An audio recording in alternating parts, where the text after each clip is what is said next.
오늘 우리에게 주시는 하나님의 말씀은 제가 가지고 있는 구약성경 856면 시편 73편 25절에서 28절까지의 말씀입니다.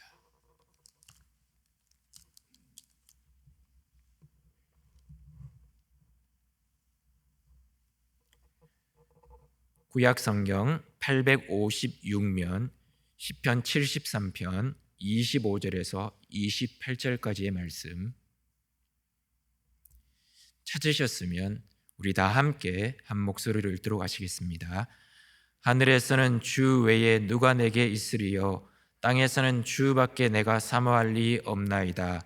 내 육체와 마음은 쇠약하나 하나님은 내 마음의 반석이시요 영원한 분깃이시라. 무릇 주를 멀리하는 자는 망하리니 음녀같이 주를 떠난 자를 주께서 다 멸하셨나이다. 하나님께 가까이함이 내게 복이라. 내가 주 여호와를 나의 피난처로 삼아 주의 모든 행적을 전파하리이다. 아멘.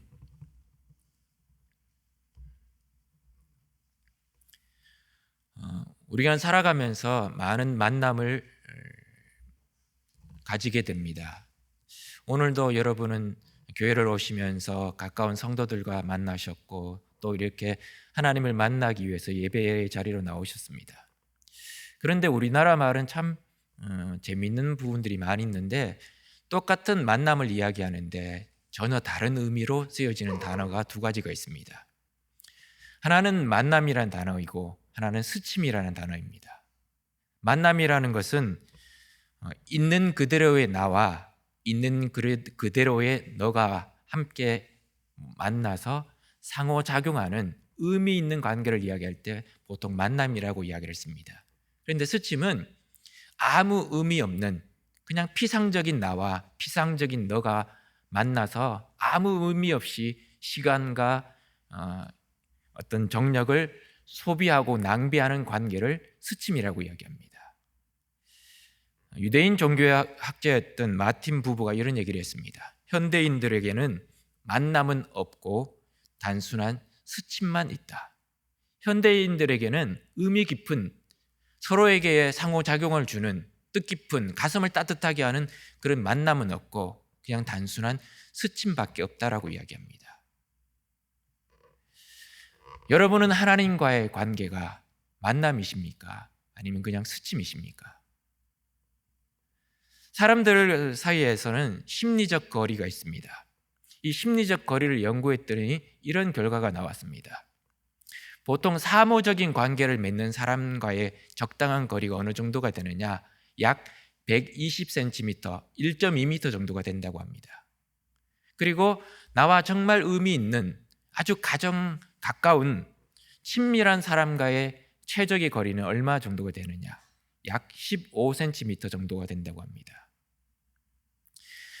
사무적인 관계, 그냥 뭐 있어도 그만 없어도 그만 그냥 일적인 관계로서 만나는 사람과의 거리는 1.2m 정도, 이렇게 팔을 뻗었을 때 이 정도 거리를 유지하면 적당한 관계라는 겁니다.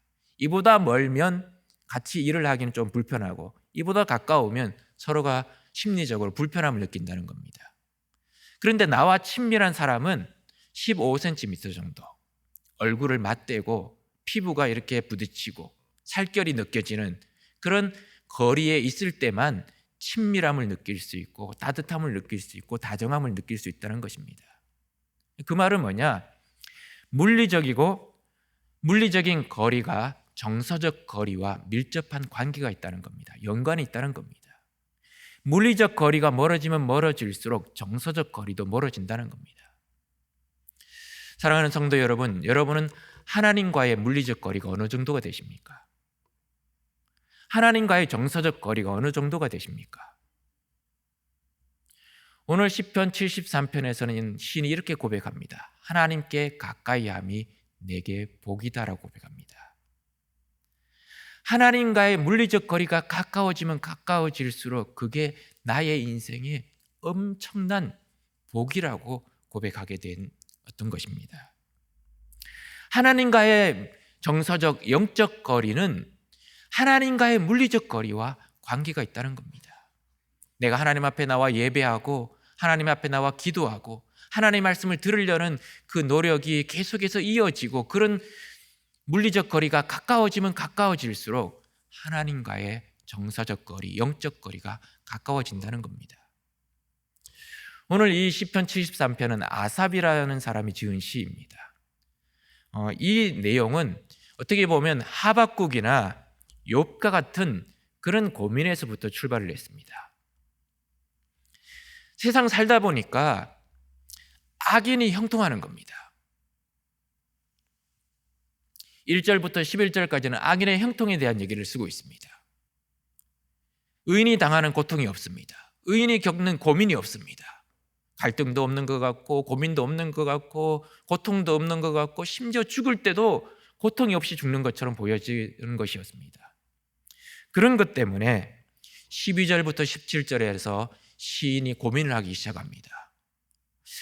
하나님은 정말 살아계시는데 왜 이런 일이 벌어질까? 그런 고민에 빠지게 되었던 겁니다.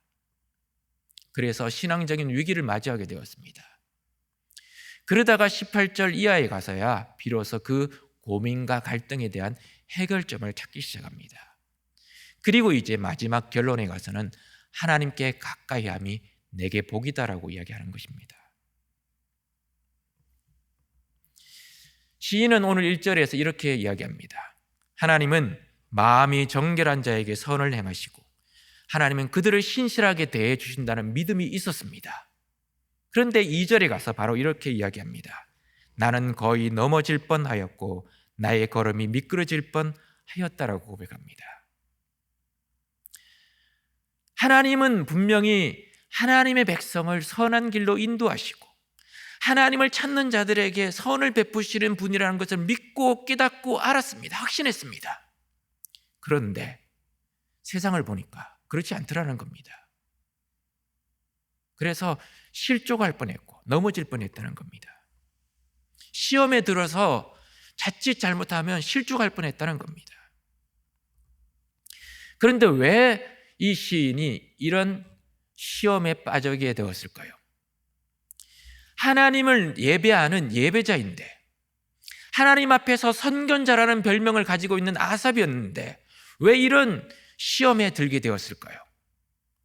오늘 시편 73편에서 두 가지 이유를 이야기합니다.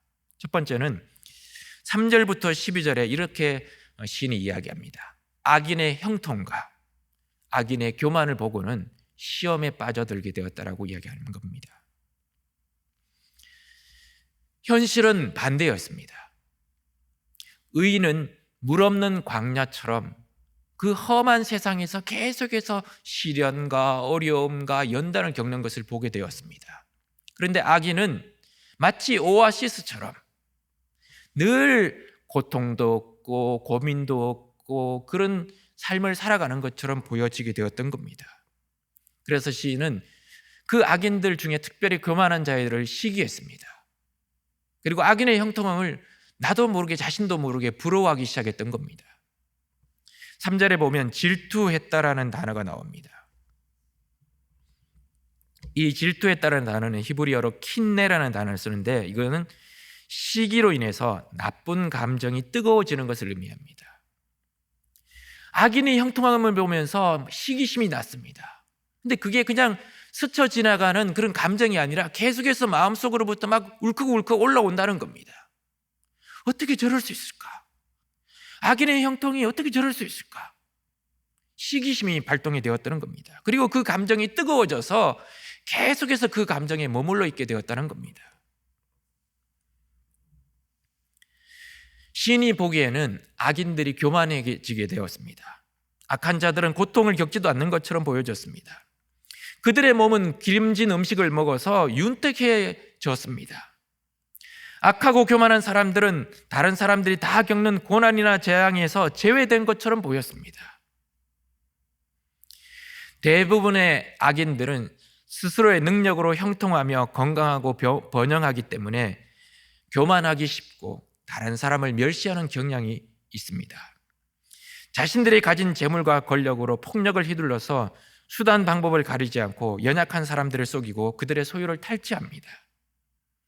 그래서 그들은 의롭고 정직하게 사는 사람들을 비웃고 무능력하고 소심한 사람들인 것처럼 치부해 버렸던 겁니다. 그래서 이렇게 비웃었습니다. 그렇게 마음이 약해서, 그렇게 정직하게 살아서 어떻게 세상에서 살아남겠느냐고 그렇게 비웃기 시작했던 겁니다. 시인은 이런 악인들의 모습을 보고 6절에 이렇게 묘사를 했습니다. 교만이 그들의 목걸이가 되고 강포가 그들의 옷이 되었다라고 이야기를 하게 되었던 겁니다. 세상 살아가면서 이런 장면을 계속해서 목격하게 되었다는 겁니다. 그것 때문에 하나님의 공의와 내가 의롭게 살려고 몸부림치는 그 모든 노력들이 회의감에 빠져들게 되었던 겁니다. 낙심하게 되었다는 겁니다. 고민과 갈등에 빠져들기 시작했습니다. 우리도 세상 살다 보면 이런 광경을 종종 목격합니다. 열심히 믿음으로 살려고 애를 쓰는데 그렇지 않은 사람들이 오히려 승승장구하고 세상에서 성공하고 번영하고 하는 모습들을 볼 때마다 우리의 마음속에 갈등이 일어납니다. 고민에 빠져들기 시작합니다. 그러다가 시험에 빠져들기도 합니다. 사탄은 그 틈을 파고들어서 우리에게 이렇게 속삭입니다. 이래도 하나님이 계시다고 할 수 있겠느냐? 이래도 하나님을 의지할 것이냐? 조금만 눈을 돌려봐. 이 모든 것들이 얼마나 아름다운데 계속해서 우리를 유혹하고 있습니다.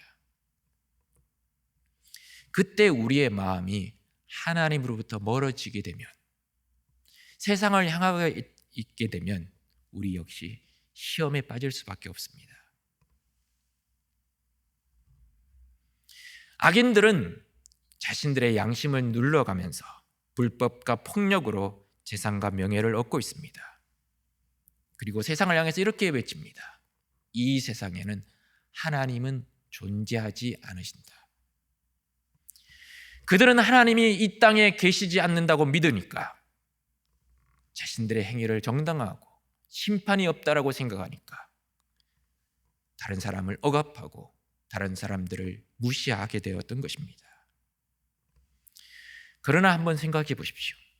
우리가 하나님을 부정하게 되면 우리는 올바르게 살 이유가 사라지게 됩니다. 왜냐하면 하나님이 계시지 않는다는 것은, 하나님이 안 계신다라고 생각하는 것은 선과 악에 대한 절대 기준조차도 사라져버리기 때문입니다. 그렇기 때문에 하나님을 부인하는 사람들에게 남아있는 것은 약육강식, 즉 힘의 논리밖에는 남아있지 않습니다. 힘센 것이, 강한 것이 선이고 약한 것이 악이라는 것입니다.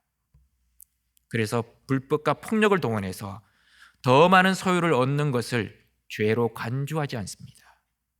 오히려 그들은 이런 행위를 능력 있고 힘 있는 사람들이 할 수 있는 일이라고 자랑합니다. 하나님을 믿는 아삽의 기준에서 볼 때는 그들은 분명히 악인입니다.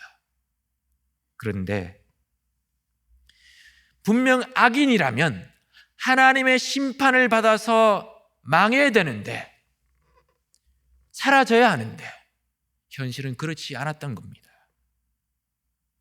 그들은 평안했고 그들의 소득은 날로 증가되었고 그들은 고통이 없는 것처럼 보였습니다. 이런 일을 이해할 수가 없었습니다. 이런 현실의 문제 앞에서 시인은 낙심하게 되었던 것입니다. 두 번째 이유는, 첫 번째 이유가 악인의 형통과 교만 때문에 시험에 빠지게 되었다면, 두 번째 이유는 의인의 재앙 때문에 시험에 들게 되었던 것입니다. 13절에서 14절에 이렇게 시인은 고백합니다. 악인이 번영하는 광경을 보고 나서 하나님을 신뢰하고 의를 지키는 일이 아무 가치가 없는 것처럼 느껴지게 되었습니다. 시인은, 즉 아삽은 그의 마음을 정결하게 하려고 무진장 노력을 했습니다. 그리고 그의 손에는 가난한 사람들, 죄 없는 사람들의 피를 묻히지 않으려고 애를 썼습니다. 그런데 날마다 시인에게 찾아오는 것은 온종일 재앙을 당하는 것밖에 없었습니다. 아침마다 하나님의 책망을 들었습니다. 그런데 악인에게는 그런 책망과 재앙이 전혀 없었습니다. 징계와 책망 대신에 번영과 형통을 누리고 있었습니다. 그래서 시인은 이런 현실을 바라보면서 전능하신 하나님이 세상에 계시다면 어떻게 이런 일이 일어날 수 있느냐고 고민하며 좌절하며 낙심에 빠져들게 되었던 것입니다. 그래서 차라리 의인의 길을 버리고 악인의 생각과 악인의 길을 따라가고 싶은 유혹을 받게 되었던 것입니다. 성도는 세상에 살다 보면 이런 유혹들을 받게 됩니다. 사단의 유혹 앞에 어쩔 수 없이 노출될 수밖에 없습니다. 이런 유혹을 받을 때 잘못해서 시험에 들기도 합니다. 그러나 우리는 하나님의 신실하심을 믿고 의지하며 나가야 합니다. 사단은 너무나 간교해서 이렇게 우리의 틈을 파고들어서 우리를 자꾸 절망과 낙심과 회의와 짜증과 불만에 빠져들게 만듭니다. 우리의 힘으로는 그것들을 이겨내기가 쉽지 않습니다. 거대한 파도처럼 엄청난 폭풍우처럼 우리를 덮칠 때가 있습니다. 그럴 때 우리의 힘은 마치 연약한 그 거대한 폭풍 가운데 있는 조만한 자그마한 돛담배처럼 이리 휩싸이고 저리 휩싸여서 금방이라도 깨어질 것처럼 느껴지게 됩니다. 우리의 힘으로는 그걸 이길 수가 없습니다. 그렇기 때문에 우리는 오직 성령의 도우심을 간구해야 합니다. 예수님은 제자들에게 기도를 가르쳐 주시면서 이렇게 이야기하셨습니다. 우리를 시험에 들지 않게 하시고 오직 악에서 구하여 주소서. 예수님께서 제자들과 우리들에게 그렇게 기도를 가르쳐 주신 이유는 우리는 날마다 사단의 유혹 앞에 노출될 수밖에 없고 그 사단의 유혹을 이기기는 우리 스스로 너무 연약한 존재임을 알고 계시기 때문입니다. 성도들이 믿음의 길을 걸어가다가 시험에 빠지게 되는 것은 하나님과 교제가 멀어졌기 때문입니다. 하나님과의 거리가 멀어졌기 때문에 나도 모르게 시험에 빠져들게 되는 겁니다. 하나님의 인자하심, 하나님의 그 따뜻하심, 하나님의 그 풍성한 은혜가 점점 희미해져 가니까 세상이 크게 보여지기 시작하는 겁니다. 세상의 파도가 너무 크게 다가오기 시작하는 겁니다. 세상의 폭풍우가 너무 크게 내 영혼을 잠식하고 있는 것입니다. 그럴 때 우리는 시험에 빠져들기 쉽습니다. 권사님들이나 많은 집사님들이 이런 얘기를 하십니다. 교회 생활하면서 신앙생활하면서 가장 많이 찾아오는 그리고 가장 위험한 병이 있습니다. 그 병이 뭐냐? 섭섭병이라고 합니다. 열심히 주의를 지키고 봉사를 열심히 했습니다. 그리고 열심히 신앙생활을 했습니다. 그런데 내 삶이 별로 나아지지 않습니다. 그런데 옆에 있는 다른 성도를 보니까 주일도 자주 빠집니다. 그리고 봉사도 안 합니다. 그런데 별로 기도도 안 하는데 잘 풀리고 잘 되고 자식들도 성공하고 처음에는 부럽죠. 그런데 그것이 시간이 지나면서 점점 내 마음속에 시기심으로 다가옵니다. 그리고 섭섭한 마음이 생기기 시작합니다. 또 누군가 나를 조금만 알아주지 않아도 왠지 모르게 섭섭한 마음이 생기기 시작합니다. 이럴 때 시험에 들게 됩니다. 대표적인 인물이 누가복음 15장에 나오는 큰형입니다. 두 아들이 있었습니다. 둘째 아들은 아버지에게 유산을 미리 달라고 해서 유대법에 의하면 아버지의 유산을 받을 수 있는 것은 아버지가 돌아가셔야만 받을 수 있는데 살아계신 아버지에게 자신에게 돌아올 유산을 달라고 합니다. 아버지를 죽은 것으로 취급했던 겁니다. 그런 아들이 그 재산을 다 모아서 먼 나라로 떠났습니다. 그럴 때 이 큰아들은 집에서 우직하게 열심히 일을 했습니다. 아버지의 명령을 지키고 순종했습니다. 아버지의 집을 떠나지 않았습니다. 그냥 우직하게 열심히 일만 했습니다. 요령도 피울 줄 몰랐습니다. 동생처럼 아버지에게 자신에게 돌아올 유산을 달라고 따지지도 않았습니다. 그러던 어느 날 집 나간 동생이, 아버지의 재산 중에 3분의 1을 말아먹은 동생이 집으로 돌아왔습니다. 그런데 아버지는 그 동생을 위해서 살찐 소를 잡았고 목욕을 시켜주었고 가락지를 끼워주었고 제일 좋은 명품 옷을 입혀주었습니다. 야단법석이 났습니다. 잔치가 벌어졌습니다. 이때 큰아들의 마음속에 아버지보다는 작은 아들이 크게 보이기 시작했던 겁니다. 속으로 생각했습니다.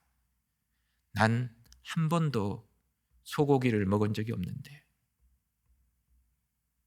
난 한 번도 아버지가 나를 위해서 잔치를 베풀어 준 적이 없는데,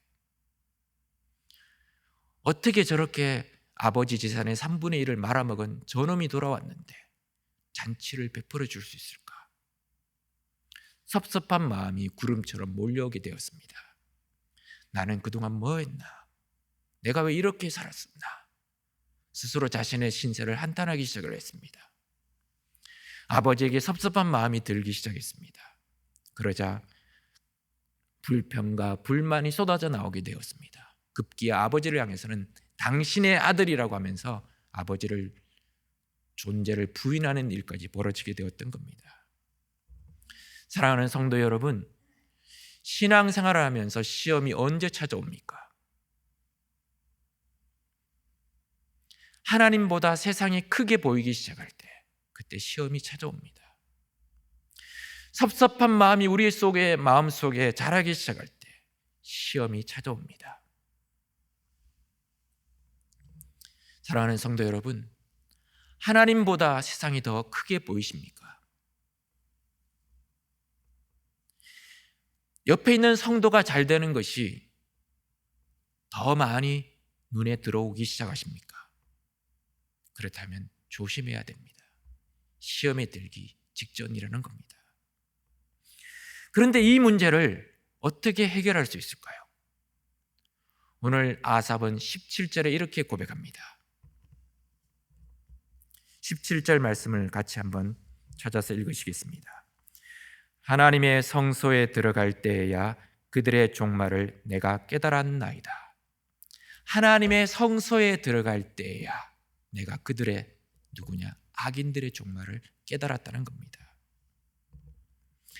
그는 세상의 유혹을 따라가고 싶은 마음이 생겼습니다. 그럼에도 불구하고 믿음의 사람이기 때문에 여전히 하나님의 말씀을 따르고 싶은 그 의지도 남아 있었습니다.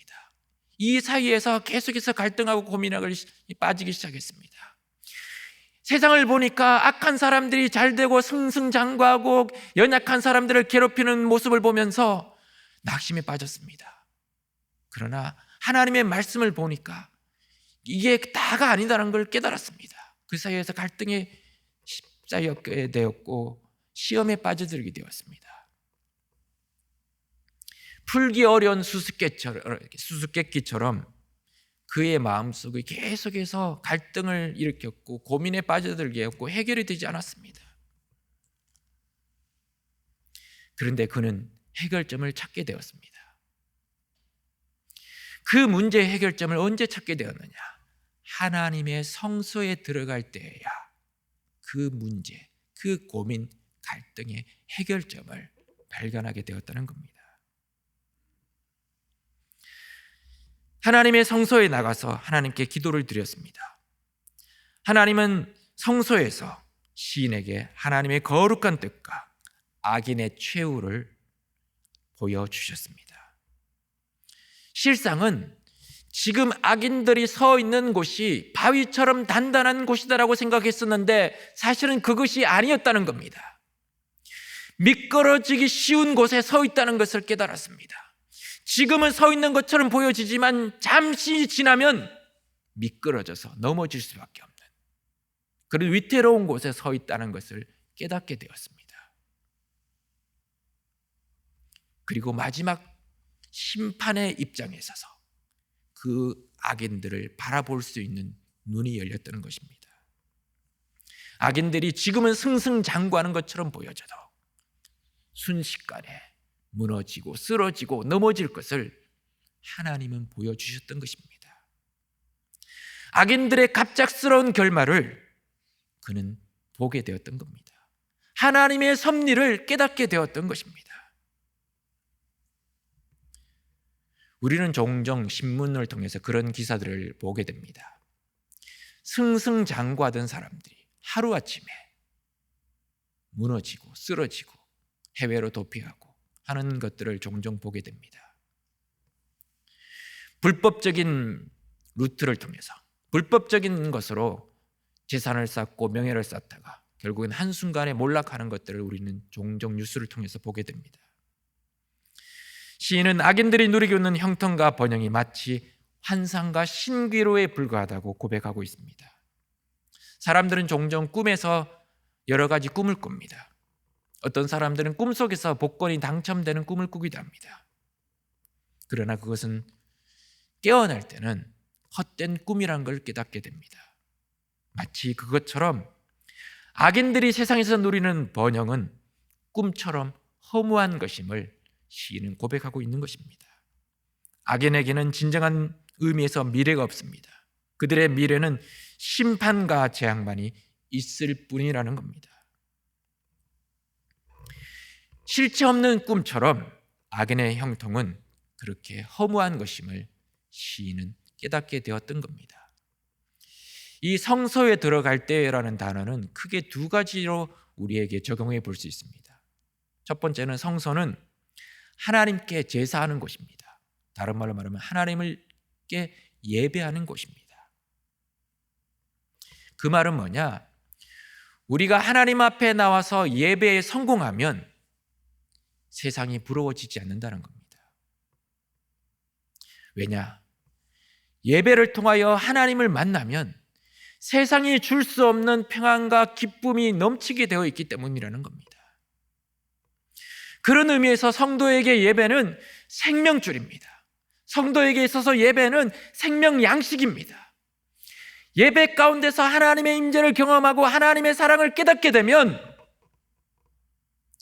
세상이 우리를 삼키러 갈지라도 쓰러지지 않고 넘어지지 않는다는 겁니다. 두 번째는 성소라는 것은 하나님의 임재가 있는 곳입니다. 하나님을 만나는 곳입니다. 그 말은 뭐냐? 개인적으로 하나님을 만나는 시간, 하나님을 경험하는 장소를 이야기합니다. 다른 말로 말하면 개인의 경건 생활을 이야기하는 겁니다. 우리는 기도할 때 하나님 앞에 나갑니다. 우리는 하나님 말씀을 읽고 들을 때에 하나님 앞에 나가는 겁니다. 그렇게 개인적으로 하나님을 만나는 시간이 결국 우리에게는 하나님의 섭리를 깨닫고 하나님의 뜻을 알게 되고 하나님의 마음을 느낄 수 있는 시간이라는 것입니다. 그래서 이제 시인은 결론적으로 이렇게 고백합니다. 하나님께 가까이함이 내게 복이다. 다른 말로 말하면 하나님께 가까이 가는 것이 내게 행복이다. 하나님께 가까이 가 있는 것이 내게 감사고 만족이다 라고 고백하고 있는 것입니다. 전에는 이런 일로 인해서 고민에 빠졌습니다. 믿음으로 살아가는 것이 별로 가치가 없는 일처럼 느껴진 적도 있었습니다. 열심히 신앙생활하는 것이 의미가 없는 것처럼 느껴진 적도 있었습니다. 오히려 악한 사람들이 더 잘되고 승승장구하고 번영하는 모습을 보면서 실족하고 넘어진 적도 있었습니다. 그런데 하나님 앞에 나와서 예배하며 기도했을 때 하나님의 섭리를 알게 되었습니다. 하나님의 뜻을 알게 되었습니다. 하나님의 그 놀라운 은혜를 깨닫게 되었습니다. 하나님의 마음을 알게 되었습니다. 그래서 이제는 고백합니다. 하나님께 가까이함이 내게 복이다. 성도들에게 있어서 진정한 복은 물질이 아닙니다. 건강이 아닙니다. 지위도 아니고 명예도 아닙니다. 인기도 아닙니다. 성도에게서 진정한 복은 하나님과 동행하는 것입니다.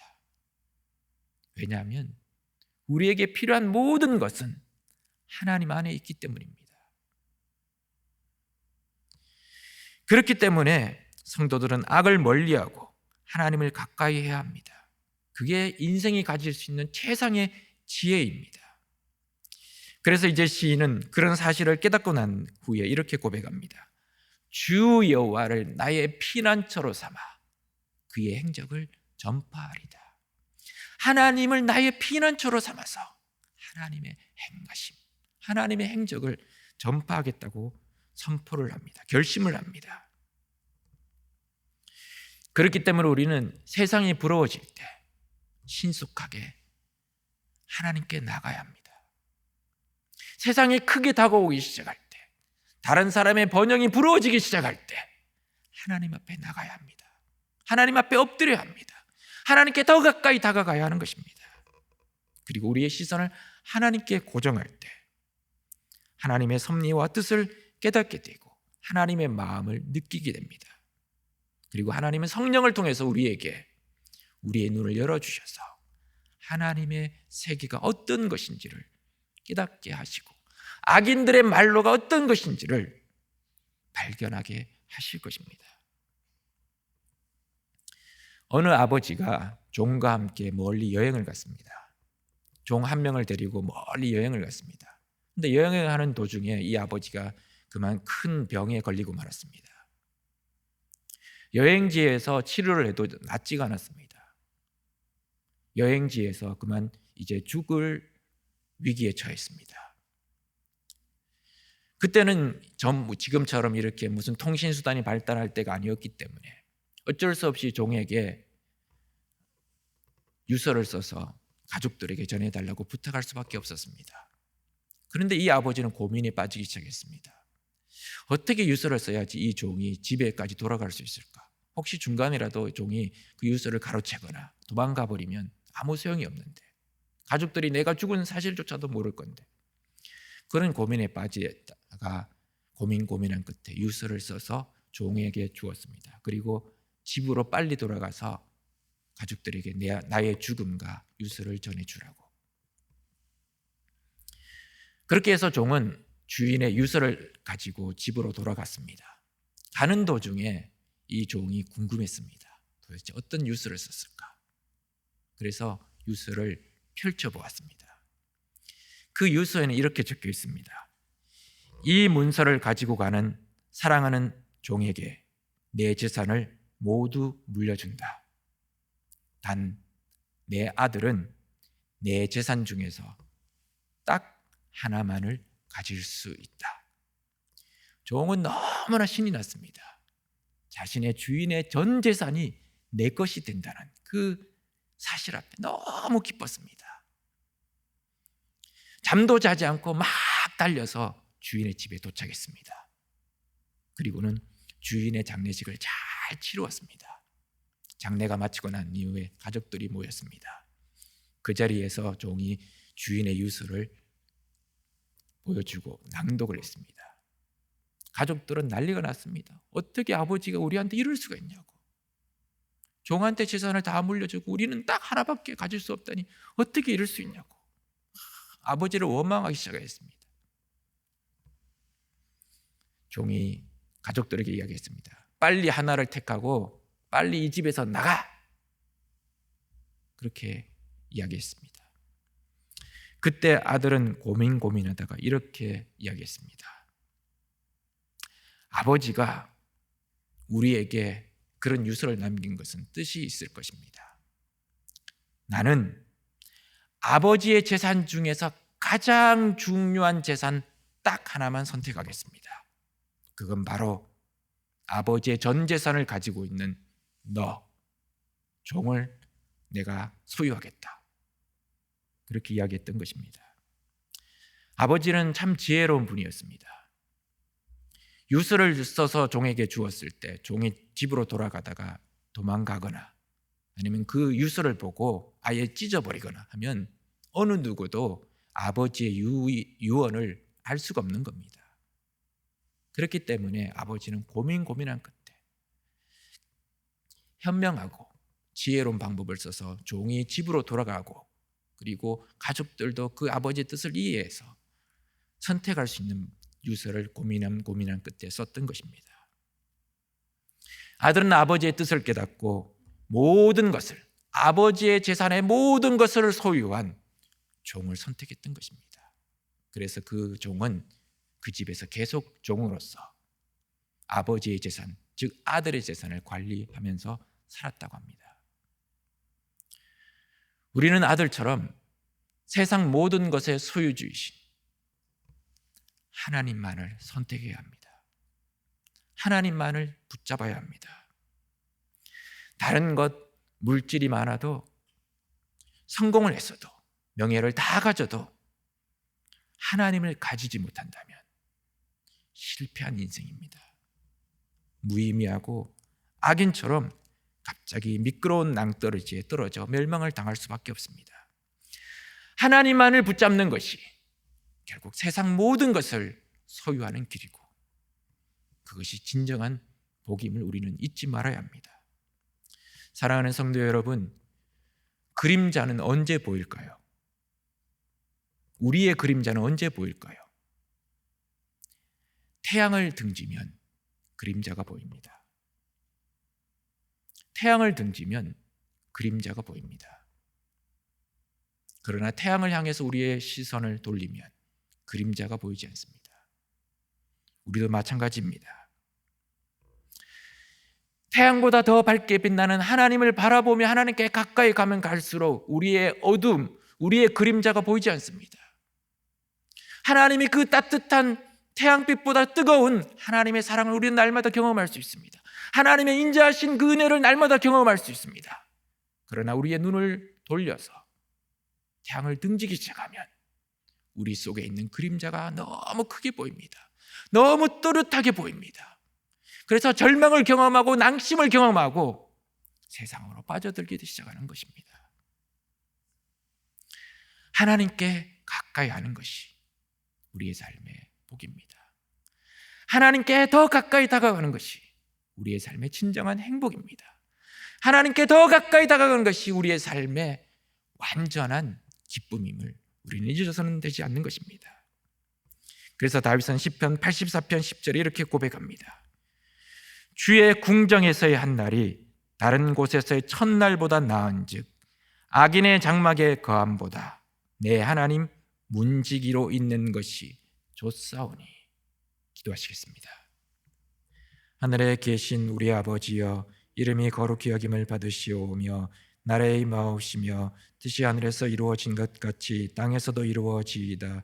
오늘날 우리에게 일용할 양식을 주옵시고 우리가 우리에게 죄 지은 자를 사하여 준 것 같이 우리 죄를 사하여 주옵시고 우리를 시험에 들게 하지 마옵시고 다만 악에서 구하옵소서. 대개 나라와 근세와 영광이 아버지께 영원히 있사옵나이다. 아멘.